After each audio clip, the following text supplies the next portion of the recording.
Hello everyone, welcome to AKSIS academy daily current affairs. So ముందుగా మనం ఈరోజు first question చూస్తే కనుక క్లోజ్డ్ ఎకనామీ అంటే ఎక్స్పోర్ట్స్ ఇంపోర్ట్స్ జరగవు. సాధారణంగా మనకి ఎకనామిక్స్లో రెండు పదాలు ఉంటాయి. ఒకటి ఓపెన్ ఎకనామీ, రెండు క్లోజ్డ్ ఎకనామీ. ఓపెన్ ఎకనామీ అంటే ఎంతో కొంత ఎగుమతులు దిగుమతులు రెండూ జరగాలి, దీన్ని ఓపెన్ ఎకనామీ అంటారు. క్లోజ్డ్ ఎకనామీ అంటే ఎగుమతులు ఉండవు, అలాగే దిగుమతులు కూడా ఉండవు.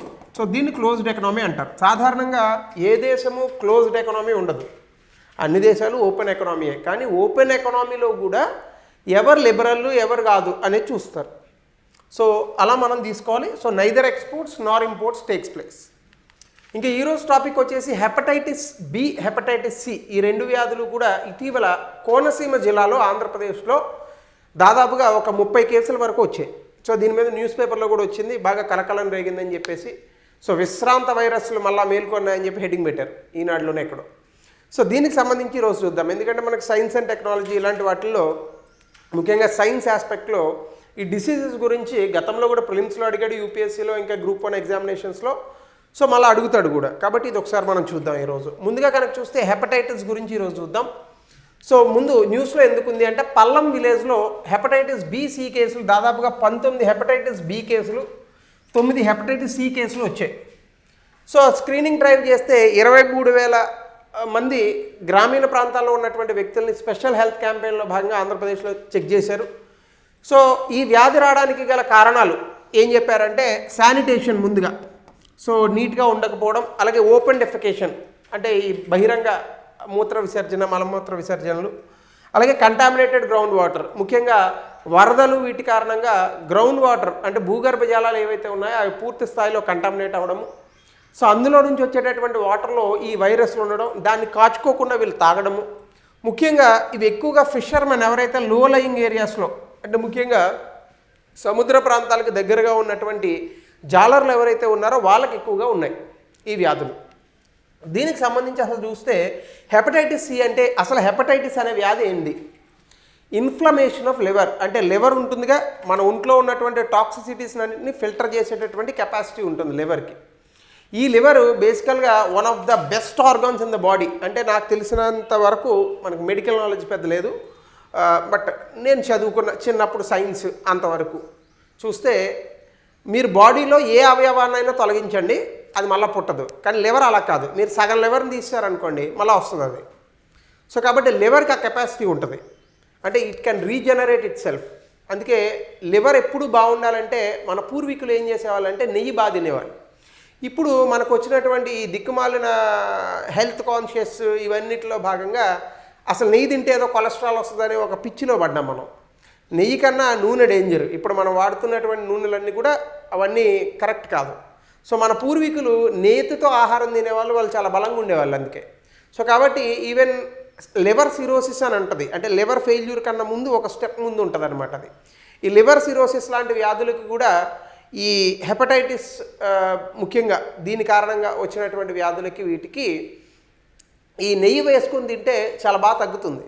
సో ఈ హెపటైటిస్ అంటే ఏంటంటే లివర్ ఇన్ఫ్లమేట్ అవుతుంది. ఇన్ఫ్లమేట్ అంటే ఉబ్బడం ఇట్లా.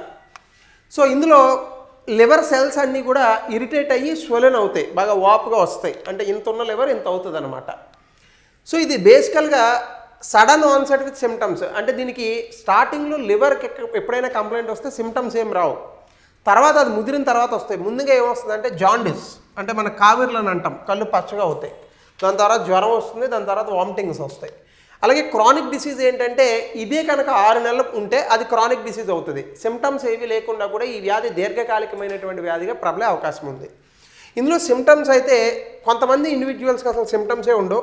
సాధారణంగా వచ్చే సిమ్టమ్స్ ఇంకో ఇవి: ఫీవర్ వస్తుంది, జ్వరం వస్తుంది, బాగా నీరసంగా ఉంటుంది, ఆకలి వేయదు, నౌజియా, ముక్కు కారుతూ ఉంటుంది, వామిటింగ్స్ వస్తాయి, కడుపులో నొప్పి వస్తుంది, అలాగే డార్క్ యూరిన్ కలర్ మారుతుంది, clay card stools, even the faeces that delivers అది కూడా కలర్ మారుతుంది, అలాగే జాయింట్ పెయిన్స్ వస్తాయి, కావిర్లు వస్తాయి. ఇవన్నీ కూడా హెపటైటిస్కి ఉన్నటువంటి సిమ్టమ్స్. అయితే దీనికి కాజెస్ కొన్ని ఉన్నాయి, కారణాలు. వైరల్ ఇన్ఫెక్షన్స్, ముఖ్యంగా హెపటైటిస్లో చాలా రకాలు ఉంటాయి. అందులో ABCDE అనే రకాలు ఉన్నాయి. ఇందులో most dangerous hepatitis C. Other viruses కూడా ఉన్నాయి మనకి. అవేంటంటే వైరిసెల్లా అని చెప్పేసి చికెన్ పాక్స్కి సంబంధించిన వైరస్. ఇది కూడా లివర్ సెల్స్ని ఎఫెక్ట్ చేస్తుంది. ఈవెన్ కొన్ని సందర్భాల్లో కోవిడ్-19లో వచ్చినటువంటి ఒక వైరస్ కూడా లివర్స్ని డ్యామేజ్ చేసి కొంతమంది లివర్ డ్యామేజ్ వల్ల, కిడ్నీ డ్యామేజెస్ వల్ల కూడా కోవిడ్-19 అప్పుడు చనిపోయారు.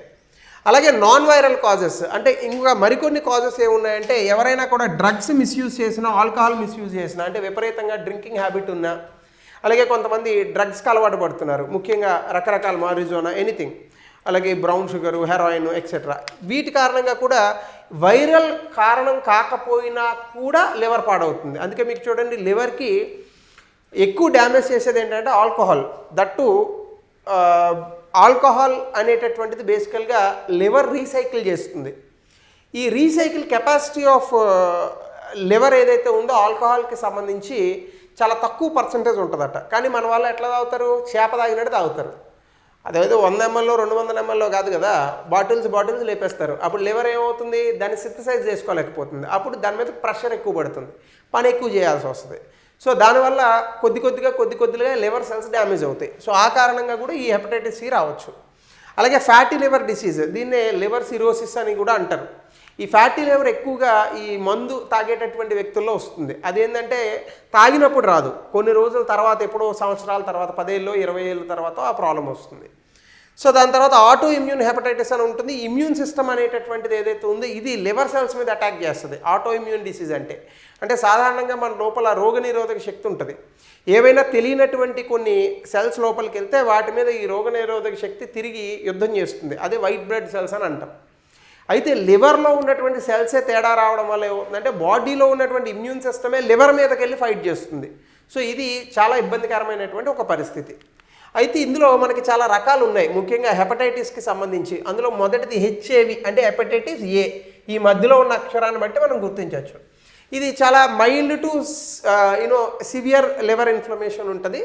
సాధారణంగా ఇది పాడైనటువంటి ఆహారం తిన్నా లేదా నీరు తాగినా వచ్చేటటువంటి అవకాశం ఉంటుంది. లేదా డైరెక్ట్గా ఇన్ఫెక్టెడ్ పర్సన్ ఎవరైతే ఉంటారో హెపటైటిస్ ఏ, దీంతో కనుక ఎవరైనా కాంటాక్ట్ అయితే, అంటే కాంటాక్ట్ ఇన్ ద సెన్స్ వాళ్ళ రక్తం కానీ సెలైవ ఇట్లాంటివి అనుకోండి, సో ఆ వైరస్ వల్ల కూడా వస్తుంది. అయితే ఇది వ్యాక్సిన్ ఉంది, దీనికి హెపటైటిస్ ఏకి వ్యాక్సిన్ ఉంది.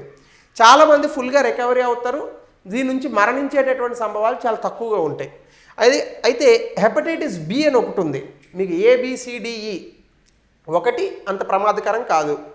2 హెచ్బివి అంటే హెపటైటిస్ బి వైరస్. ఇది ఏంటంటే క్రానిక్ లివర్ డిసీజ్, అంటే దీర్ఘకాలికమైన లివర్ ప్రమాదంలో పడుతుంది. ఇది మదర్ టు చైల్డ్, సాధారణంగా పిల్లలు పుట్టేటటువంటి సమయంలో వస్తుంది. ఒక బర్త్ డిజార్డర్గా దీన్ని చూస్తూ ఉంటారు. ఎర్లీ చైల్డ్హుడ్, చిన్నపిల్లలకి ఎక్కువగా వస్తూ ఉంటుంది. అలాగే అన్ప్రొటెక్టెడ్ ఆర్ అన్సేఫ్ ఇంజెక్షన్స్ ఏమైనా జరిగినా కూడా, అంటే ఎవరైనా ఆల్రెడీ ఇంజెక్ట్ చేసుకున్నటువంటివి కానీ, లేదా పరాయి వ్యక్తులతో సంభోగాలు కానీ, ఇట్లాంటి వాటి వల్ల కూడా వస్తాయి. అయితే దీన్ని కూడా వ్యాక్సినేషన్తో ప్రివెంట్ చేయొచ్చు. అయితే వ్యాక్సినేషన్ అనేటటువంటిది ఈ వ్యాధి రాకముందే ఇవ్వాలి, కానీ వచ్చాక వ్యాక్సిన్ ఇస్తే పనికిరాదు కదా. సో కాబట్టి ఈ రకంగా హెచ్ఏవి, హెచ్బివి రెండిటికి వ్యాక్సిన్ ఉంది. అయితే హెపటైటిస్ సి ఇది మోర్ డేంజరస్. మీరు కనుక చూస్తే a blood borne virus that cause acute of chronic hepatitis, అంటే లివర్ని చాలా ఎక్కువగా దీర్ఘకాలికంగా ఇబ్బంది పెట్టేటటువంటి ఒక రకమైన హెపటైటిస్ ఇది సి అని అంటారు దీన్ని. ఇది లివర్ సిరోసిస్ అండ్ కొన్నిసార్లు క్యాన్సర్, లివర్ క్యాన్సర్కి కూడా దారితీయచ్చు. లివర్ సిరోసిస్ అంటే ఫ్యాటీ లివర్ అని అంటారు. లివర్ బాగా ఉబ్బిపోతుంది, లివర్ పైన ఒక లేయర్ ఆఫ్ బల్జ్ లేయర్ కింద ఏర్పడుతుంది అనమాట. సో అటువంటి కారణాలతో ఈ హెపటైటిస్ సి వస్తుంది. ఇది ట్రాన్స్మిషన్ ఎట్లా వస్తుంది అంటే ఫస్ట్ ఆఫ్ ఆల్ ఎక్కువగా ఆల్కహాల్ తాగేటటువంటి వ్యక్తులకి వస్తుంది. అలాగే sexual behaviour, high risk sexual behaviour ఉన్నటువంటి వ్యక్తులకు వస్తుంది. అలాగే అన్సేఫ్ హెల్త్ కేర్ ప్రాక్టీసెస్, అంటే ఏమి తెలియనటువంటి ఎవరో యూజ్ చేసిన ఇంజెక్షన్స్ అవి తీసుకోవడం, బ్లడ్ ట్రాన్స్ఫ్యూజన్స్, డ్రగ్ యూజ్ కానీ, అలాగే వ్యాక్సిన్స్ కరెక్ట్గా వేసుకోకపోవడం లేదా అవి పనిచేయకపోవడం, ఇలాంటి వాటి వల్ల వస్తాయి. అయితే దీనికి ట్రీట్మెంట్ ఉంది. సాధారణంగా దీనికి వ్యాక్సినేషన్ అయితే లేదు. హెపటైటిస్ ఏకి ఉంది, బీకి ఉంది, సికి వ్యాక్సినేషన్ లేదు. డైరెక్ట్ యాంటీవైరల్స్ ట్రీట్మెంట్ ఒకటి ఉంటుంది, డిఏఏ అని అంటారు. ఇది 95% మంది క్యూర్ అయిపోతారు.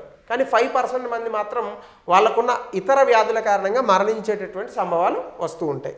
అలాగే హెపటైటిస్ డి వైరస్, ఇది హెచ్బివికి రెప్లికేషన్. ఇది హెచ్బీవీ ఎవరికైతే వస్తుందో వాళ్ళకి డి వస్తుంది, అంటే డైరెక్ట్గా డి వచ్చేటటువంటి అవకాశాలు తక్కువ ఉంటాయి.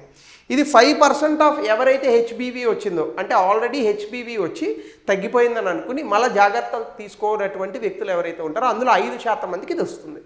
దీనికి సాధారణంగా వచ్చేటటువంటి కామన్ ఎవరు ఉంటుందంటే ఇండిజినస్, అక్కడే నివసించేటటువంటి జనాలు, లేదా dialysis patients, already kidney problems ఉన్నటువంటి వ్యక్తులు, అలాగే ఎవరైతే డ్రగ్స్ ఇంజెక్ట్ చేసుకుంటారో వాళ్ళు, గతంలో లివర్ డిసీజ్ ఉన్నటువంటి వ్యక్తులు, లేదా క్యాన్సర్ ఉన్నటువంటి వ్యక్తులు, ఇవన్నీ కూడా వాళ్ళకి వస్తాయి.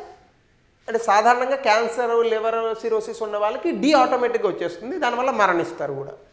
అలాగే ఇది డీని కూడా ప్రివెంట్ చేయొచ్చు. ఎట్లా? బీకి వ్యాక్సినేషన్ తీసుకుంటే డి తగ్గుతుంది. అంటే దాని అర్థం ఏంది? ఏకి వ్యాక్సిన్ ఉంది, బీకి వ్యాక్సిన్ ఉంది, డీకి వ్యాక్సిన్ ఉంది, సికి లేదు, సికి క్యూర్ ఉంది. అలాగే హెపటైటిస్ ఈ అయితే దీనికి ట్రీట్మెంట్ ఆప్షన్స్ చాలా లిమిటెడ్గా ఉంటాయి, ఎందుకంటే బీకి ఇచ్చిన ట్రీట్మెంటే డీకి కూడా ఇస్తారు. హెపటైటిస్ ఈ వైరస్ అనేటటువంటిది ఇది కామన్గా ఈస్ట్ అండ్ సౌత్ ఏషియాలో ఉంటుంది, ముఖ్యంగా ఇండియాలో కూడా ఉంటుంది. ఇది కంటామినేటెడ్ వాటర్ తాగడం వల్ల ఎక్కువగా వస్తుంది. ఇప్పుడు ఈ ప్రాంతంలో వచ్చినటువంటిది కూడా హెపటైటిస్ బి ఈ వెరైటీ కూడా వచ్చింది. ఇది ఒక వ్యాక్సిన్ ఉంది, లైసెన్స్డ్ వ్యాక్సిన్స్ చైనాలో, ఈవెన్ అదర్ కంట్రీస్లో కూడా లైక్ రష్యా లాంటి దేశాల్లో కూడా ఉన్నాయి.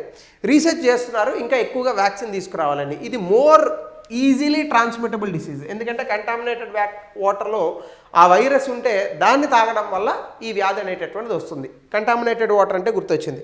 ఈ మధ్యకాలంలో కేరళ లాంటి ప్రాంతాల్లో క్యాన్డ్ వాటర్ తాగడం వల్ల ఒక బ్యాక్టీరియా కారణంగా పిల్లలకి కూడా పెరాలసిస్ వస్తుంది. సాధారణంగా పెరాలసిస్ అంటే బ్రెయిన్లో ఎక్కడైనా బ్లడ్ క్లాట్ అయితే ఎడమవైపు బాడీ కానీ కుడివైపు బాడీ కానీ చచ్చిపడిపోతుంది. ఇది సాధారణంగా బాగా ఏజ్ ఉన్నటువంటి వ్యక్తులకు వస్తాయి, హై బీపీ ఇలాంటి ఉన్నటువంటి వాళ్ళకి. కానీ చిన్నపిల్లల్లో కూడా ఈ పెరాలసిస్ రోగం వస్తుందట. ఎందుకంటే తెలుసా? ఈ ఆర్ఓ వాటర్ పేరిట బయట వాటర్ ప్లాంట్స్లో కొంతమంది సరిగ్గా చేయకుండా ఏదో నార్మల్గా ప్యూరిఫై చేసి ఆ వాటర్ని ఇచ్చేస్తున్నారు, మనం తాగేస్తున్నాం, బబుల్ వాటర్ మంచిదని అనుకోండి. కానీ దీని కారణంగా అందులో ఉన్నటువంటి ఒక బ్యాక్టీరియా కారణంగా అది తాగడం వల్ల ఈ రోగాలు వస్తున్నాయి. కాబట్టి మీరు బయట నుంచి వాటర్ తెచ్చుకున్న కాచుకొని తాగడం అనేటటువంటిది మంచిది. అలాగే ఇందాక చెప్పినట్టుగా ఇవి హెపటైటిస్ ఏబిసిడి తాలూకా వివరాలు. ట్రాన్స్మిషన్ ఎట్లా వస్తుంది? ఆల్మోస్ట్ అన్ని ట్రాన్స్మిషన్స్ ఒకే మోడ్లో ఉంటాయి. కంటామినేటెడ్ వాటర్ కానీ, బ్లడ్ టు బ్లడ్ ట్రాన్స్ఫ్యూజన్ కానీ ఇవి ఎక్కువ సందర్భాల్లో ఉంటాయి. ప్రివెన్షన్ కనుక మీరు చూస్తే ప్రతి దానికి కూడా ఈ హెపటైటిస్ వ్యాధి రాకూడదు, లివర్ వ్యాధి రాకూడదు అంటే ఫస్ట్ ఆల్కహాల్ అనేటటువంటి దాన్ని అసలు మద్యపానం సేవించకూడదు. లేదు, సేవించేటటువంటి అలవాటు ఉంటే తక్కువ మోతాదులో సేవించాలి. 2, కంటామినేటెడ్ వాటర్ తాగకూడదు, అంటే కాచి వడకొట్టినటువంటి నీరునే తాగాల, లేదా ప్యూరిఫైడ్ వాటర్ మంచి ఇళ్లలో ఫిల్టర్స్ని పెట్టుకొని అది చేసినటువంటి వాటర్నే తాగాల. అలాగే గుడ్ హైజీన్, ఎక్కడికక్కడ నీట్గా పరిసరాలను ఉంచుకోవాలా. ఈ గుడ్ హైజీన్ లేనటువంటి కారణంగానే ఈ హెపటైటిస్ వ్యాధులు వస్తూ ఉంటాయి. సో కాబట్టి good hygiene, good hygiene, good hygiene, good hygiene, good hygiene, ప్రతి చోట గుడ్ హైజీన్ అనే ఉంటుంది. అయితే ట్రీట్మెంట్లు చూస్తే హెపటైటిస్ ఏకి ట్రీట్మెంట్ లేదు, ఓన్లీ ప్రివెన్షన్. అలాగే హెపటైటిస్ బికి ఆల్ఫా ఇంటర్ఫీరియన్ అండ్ పెజింట్రిఫ్యూరియన్ అని ఒక ట్రీట్మెంట్ ఉంది. అలాగే హెపటైటిస్ సి కూడా ట్రీట్మెంట్ ఉంది, హెపటైటిస్ డి కూడా ట్రీట్మెంట్ ఉంది, హెపటైటిస్ ఈకి ట్రీట్మెంట్ లేదు. అంటే ఏకి లేదు, ఈకి లేదు. అదే మళ్ళీ వ్యాక్సిన్స్ వచ్చేసి సికి వ్యాక్సిన్ లేదు, మిగతా అన్నిటికీ వ్యాక్సిన్స్ ఉన్నాయి. సో ఈ రకంగా ఎగ్జామినేషన్లో మనకు కొంచెం కన్ఫ్యూజ్ చేసి ఇవ్వచ్చు. ఇప్పుడు గవర్నమెంట్ వీటికి సంబంధించి ఇనిషియేటివ్స్ ఏం తీసుకుంది భారత ప్రభుత్వం అంటే national viral hepatitis control programme అని ఒకటి తీసుకొచ్చారు. ఇదేంటంటే భారతదేశంలో వైరల్ హెపటైటిస్ డిసీజ్ అంటే వైరస్ ద్వారా సంభవించేటటువంటి హెపటైటిస్ని పూర్తి స్థాయిలో ఇండియాలో తీసేయాలి ఈ థ్రెట్ని అనేటటువంటి తీసుకున్నారు. 2030 టార్గెట్ పెట్టుకున్నారు. ఇందులో అనేక రకాలైనటువంటి అంశాలు ఉన్నాయి, ఎందుకంటే ఇండియాలో హెపటైటిస్ బి, సి చాలా అధికంగా ఉంటాయి. సో కాబట్టి దీన్ని ముందుగా ప్రివెంట్ చేయాలి, వచ్చినటువంటి వ్యక్తులకి డయాగ్నోసిస్ చేయాలి, దానికి ట్రీట్మెంట్ ఇవ్వాలి. దాంతోపాటుగా హెల్త్ కేర్ సిస్టమ్స్ని ముందుగా భారతదేశంలో బలోపేతం చేయాలి. అలాగే ఈ హెపటైటిస్ వ్యాధి పట్ల ప్రజలకు ముందుగా అవగాహన కల్పించాలి. ఎందుకంటే అవగాహన లేకపోతే సాధారణంగా కావేరిలో వస్తే అది ఊరికినే కావేరిలోనే అనుకుంటారు. కావేరిలో వస్తే ఫస్ట్ చేయించుకోవాల్సిన టెస్ట్ అసలు లివర్ టెస్ట్. ఎందుకంటే కావేరిలో ఎందుకు వస్తాయంటే లివర్లో ఏదో ప్రాబ్లం ఉంటేనే వస్తాయి. లేదు సాధారణంగా ఏదైనా వచ్చి కొంచెం విటమిన్ లోపంతో అది వస్తే అది వేరే సంగతి. సాధారణంగా అయితే ఇలాగే వస్తాయి. మీరు చూడండి, ఎప్పుడైనా పిల్లలు పుట్టినప్పుడు ఫస్ట్ వాళ్ళకి మైల్డ్ జాండీస్ ఉంటుంది. సో మా అబ్బాయి పుట్టినప్పుడు మైల్డ్ ఉంటుందని చెప్పారు. 2 రోజులు ఎండలో కూర్చోబెడితే తగ్గిపోతుంది. అది వేరు.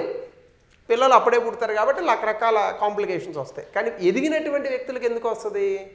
లివర్లో ప్రాబ్లమ్స్ ఉన్నటువంటి వ్యక్తులకి జాండీస్ వచ్చే అవకాశం ఉంటుంది. అలా అని జాండీస్ వచ్చిన ప్రతి వాళ్ళకి లివర్ ప్రాబ్లం ఉందని కాదు. బట్ జాండీస్ వచ్చినప్పుడు లివర్ టెస్ట్ చేయించుకోవాలి. అలాగే యూనివర్సల్ ఇమ్యునైజేషన్ ప్రోగ్రామ్ అని భారతదేశంలో 11 వ్యాక్సిన్లు వేస్తున్నారు ప్రివెంటబుల్ డిసీజెస్కి. అందులో అన్నీ ఉన్నాయి. హెపటైటిస్ బి ఉంది, ట్యూబర్క్లోసిస్ ఉంది, అలాగే diphtheria, encephalitis, Japanese encephalitis, rota virus, measles అన్ని వ్యాక్సిన్, పోలియో అన్నీ వేస్తాం.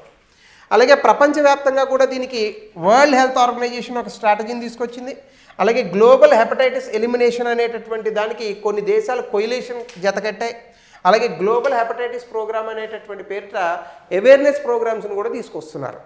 సో ఇవన్నీ కూడా ఇండియాలోని ప్రపంచవ్యాప్తంగా తీసుకున్నటువంటి చర్యలు ఈ హెపటైటిస్ వ్యాధిని తగ్గించడానికి. గుర్తుపెట్టుకోండి, హెపటైటిస్ వ్యాధిని తగ్గించడానికి అద్భుతమైన మార్గం ఏంటంటే ఫస్ట్ నీట్గా ఉండాలి. ఇల్లంతా కూడా చాలా నీట్గా పెట్టుకోవాలి. 1. 2 హైజీన్ అనేది ఇంపార్టెంట్. 2 వాటర్, కంటామినేటెడ్ వాటర్ తాగకూడదు.